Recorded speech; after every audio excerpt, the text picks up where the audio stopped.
Se eu falasse para você a palavra planta ou vegetal, o que viria na sua mente?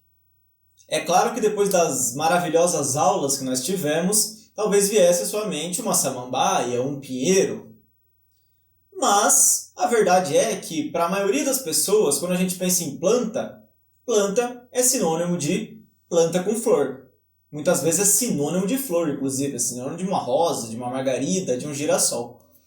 Isso não é por acaso.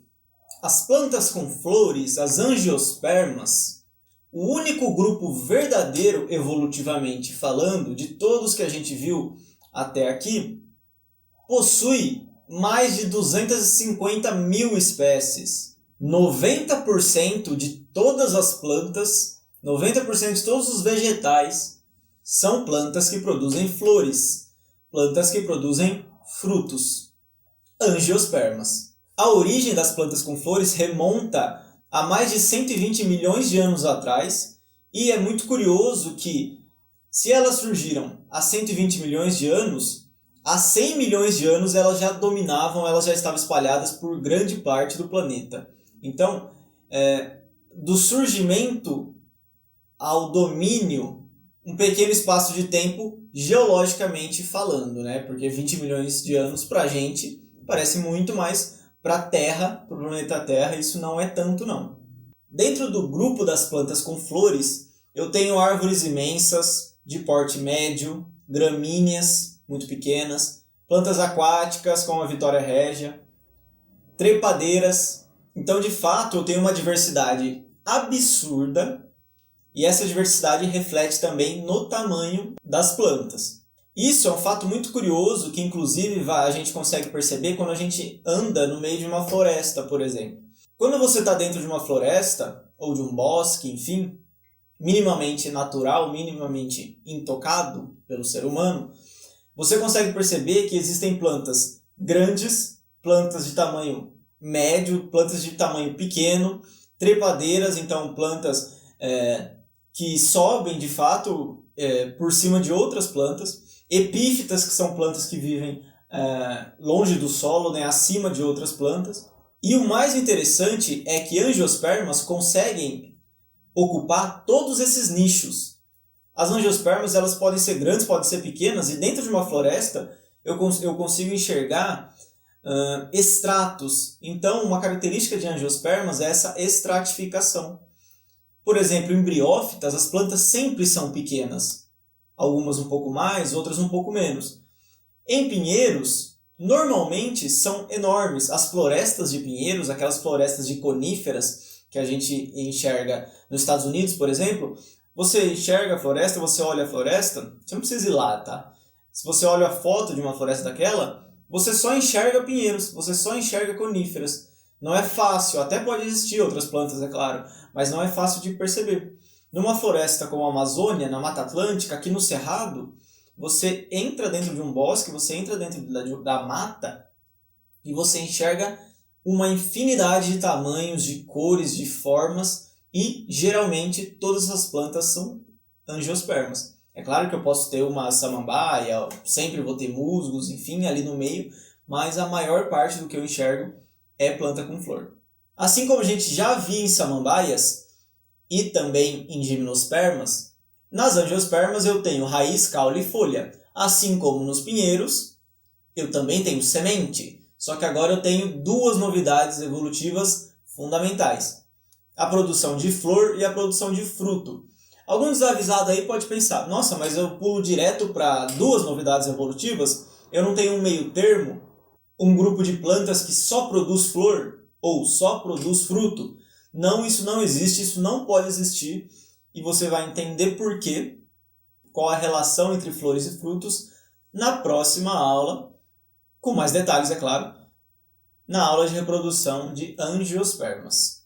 Porque o foco dessa aula aqui é o entendimento da estrutura da flor, o maior símbolo do grupo. A gente pode pensar na flor como órgão reprodutor das angiospermas.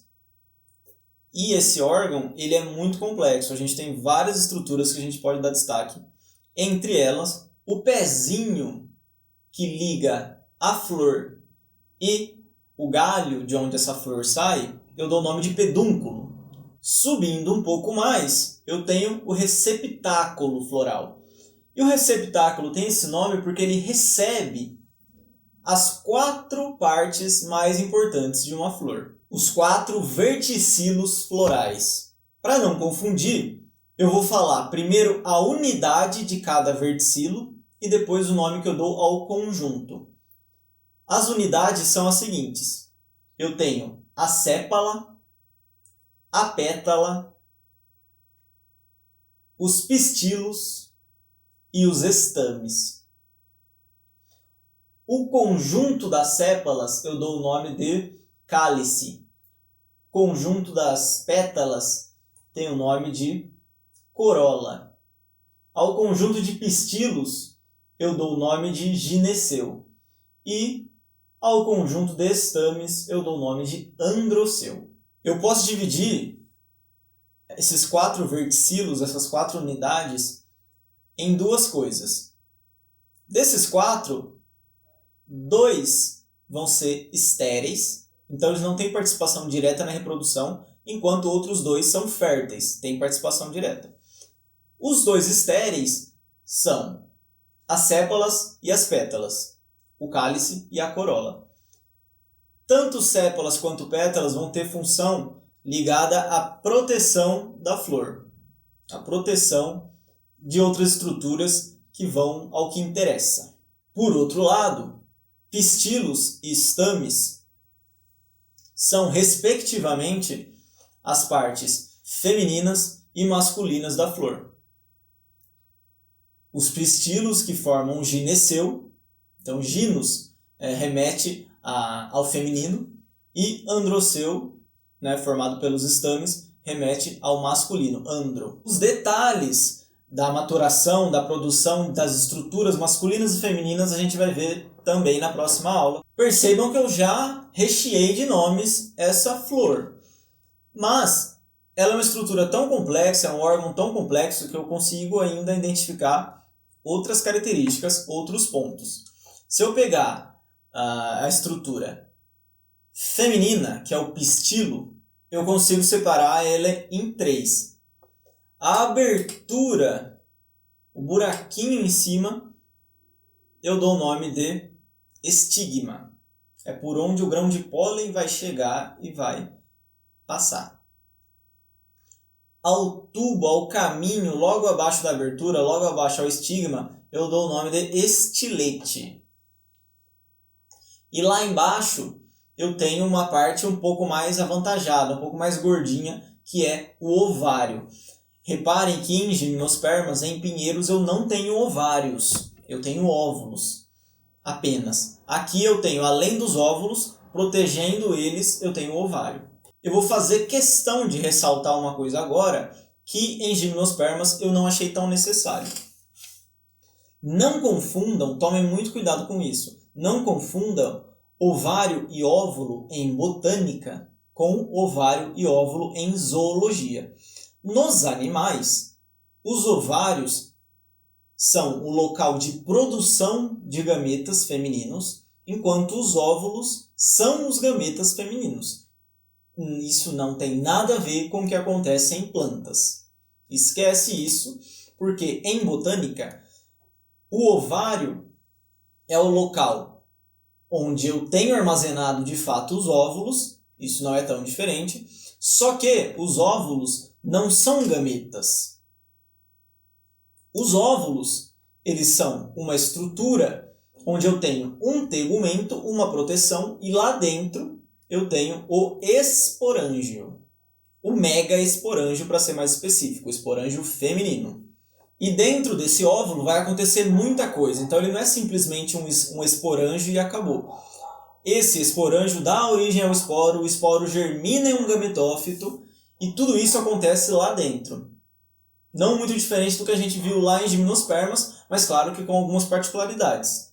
É muito interessante notar que, assim como o óvulo se desenvolve em semente, o óvulo, que agora está envolto por um ovário, tudo isso vai se desenvolver no fruto, com uma semente dentro.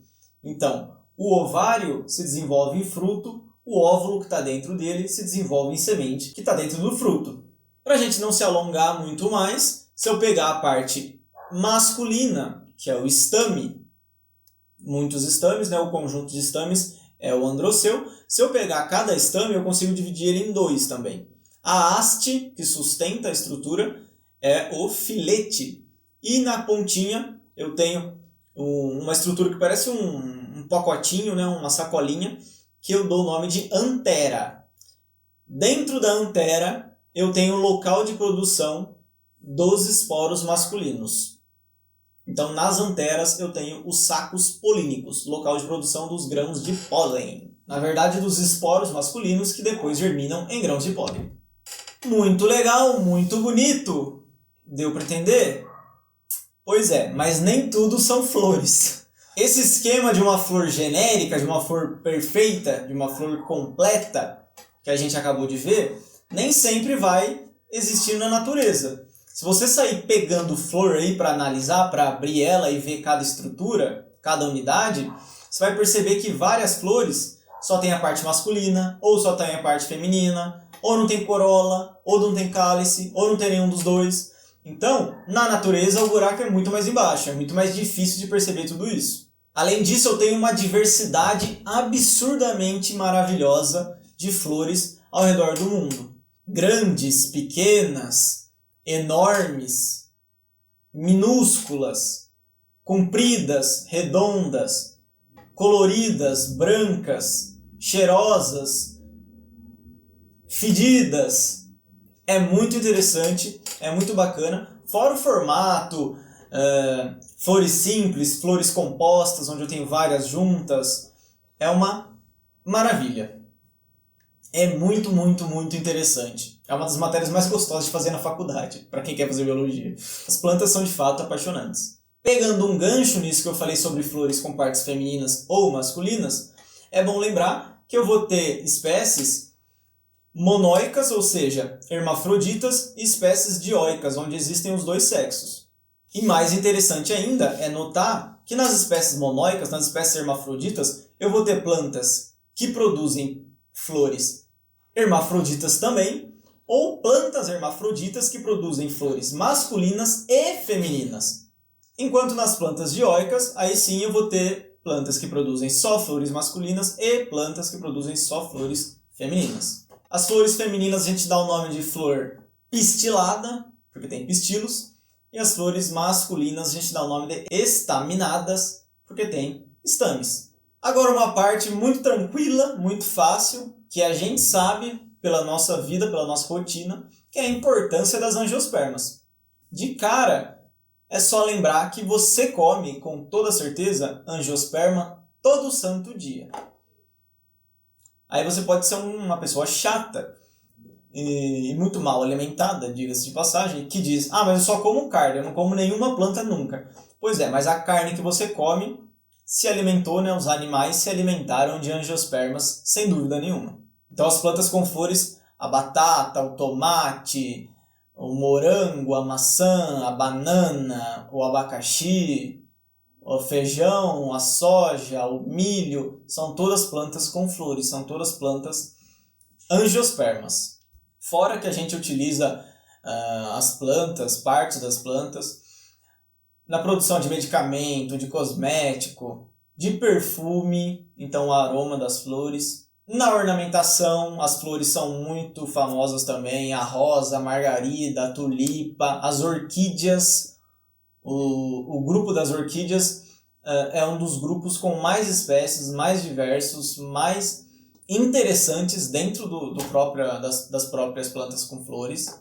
Isso tudo sem falar na principal característica, em questão de importância, eu diria, sobre as angiospermas, que é a questão ecológica. Ou melhor, as questões ecológicas. Nas infinitas relações desenvolvidas entre plantas e outros seres vivos, principalmente plantas e animais. Na polinização, na dispersão dos frutos, na alimentação, no refúgio, no sentido de animais que vivem dentro ou perto de plantas. E o que já é maravilhoso, o que já é lindo, fica absurdamente complexo, interessante, fascinante entre plantas com flores e insetos. Abelhas, besouros, borboletas e muito mais. Mas isso não fica só em inseto, tá? A gente tem aves que são importantíssimas tanto na polinização quanto na dispersão. Os morcegos, muitas espécies dependem de morcegos para polinização e dispersão também. Animais grandes como as antas, importantíssimas na dispersão de frutos, de sementes. É uma maravilha. Então, para fechar essa aula, vamos de tabelinha. Enquanto os outros grupos vegetais costumam ter hábitats restritos, específicos, as angiospermas, por outro lado, elas dominaram o mundo completamente, principalmente nos ambientes terrestres, mas eu também tenho angiospermas em ambientes aquáticos, vide a Vitória Régia. As angiospermas são plantas traqueófitas, então elas têm vasos condutores, xilema e floema, assim como a gente viu desde samambaias. Outro fato que evidencia a diversidade de angiospermas é o porte das plantas do grupo. Eu tenho portes enormes, pequenos, médios, então eu poderia definir o porte das angiospermas como variado. A gente ainda não viu detalhes sobre o ciclo de vida, sobre a reprodução dessas plantas, mas a gente sabe que o esporófito continua sendo a fase dominante no ciclo de vida delas. Assim como os pinheiros, as angiospermas já não dependem mais da água para a reprodução. Pelo mesmo motivo, eu ainda continuo tendo o tubo polínico. Elas também possuem sementes, só que agora as maiores novidades evolutivas são a presença de flores e de frutos. Símbolos dos vegetais, sem dúvida nenhuma. Quem nunca pensa num fruto ou numa flor? Quem nunca desenhou aquela árvore cheia de maçãzinha vermelha, ou muitas vezes vermelha, verde, roxa, né? Porque a gente, enfim, criança. Ou às vezes até hoje. Pois é, meus amigos, estamos no ápice do estudo da botânica. Primeira aula de angiospermas. Espero que vocês tenham gostado. Esse conteúdo é fascinante, vocês devem perceber até pelo meu tom, né? Eu me empolgo. Dá pra ver nos meus olhinhos que esse grupo é realmente fascinante. Não que os outros não fossem, mas esse é a essência das plantas. A essência do estudo da botânica a gente vê em angiospermas, sem dúvida. Que me desculpem os outros grupos. Espero vocês na próxima aula de angiospermas, onde a gente vai ver com detalhes o ciclo de vida, o ciclo reprodutivo das plantas com flores. Até lá. Muito obrigado.